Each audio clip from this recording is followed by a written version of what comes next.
मुलास नदीच्या कॅचमेंट मध्ये संपूर्ण संकुलन झालेली आहेत. मोठ्या मोठ्या माड्याच्या सोसायट्या आल्या.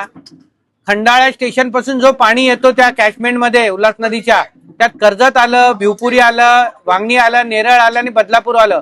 याच्या ड्रेनेज लाईन या सर्रास उल्हास नदीमध्ये सोडलेल्या आहेत.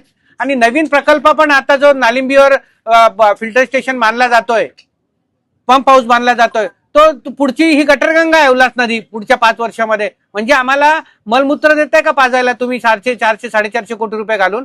आणि आता ज्या कॉन्ट्रॅक्टरनी या शहरामध्ये ड्रेनेज लाईनचा भ्रष्टाचार केला आणि यापूर्वीची लाईन जी पाण्याची टाकली त्यामध्ये भ्रष्टाचार केला, त्याच इगल कंपनी पुन्हा पाण्याची लाईन टाकायला आली आहे. आणि पाण्याची लाईन टाकायची ते आज 2 वर्ष झाले, 1.5 वर्ष झाले पाण्याच्या लाईनी पडल्यात. खुदाई सुरू झाली, मग पुन्हा योजना थांबली. पण हा जर बोगस कॉन्ट्रॅक्टर काढा. आणि जी एमजीपी ही आम्हाला एजन्सीच नकोय, कारण की ही उल्हास नदीवरून 115 MLD पाणी उचलते. बदलापूरला 50% देते, अंबरनाथला 50% देते.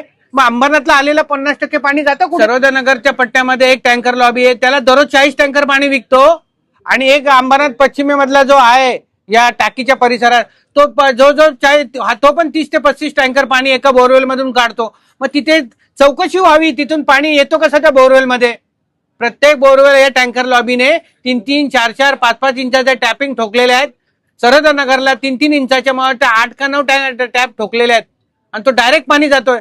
तुम्ही जर बदलापूरवरून किती पाणी उचलता त्याचा जर नोंद नाही घेत, मग ही चोरी झाली. चोरांबरोबर आहेत तुम्ही जर अंबरनाथला 50 MLD 70 MLD पाणी येतोय तर त्याची नोंद व्हायला पाहिजे. सम मध्ये 70 MLD पाणी आलंय आणि आम्ही अंबरनाथकरांना दररोज 70 MLD पाणी देतोय.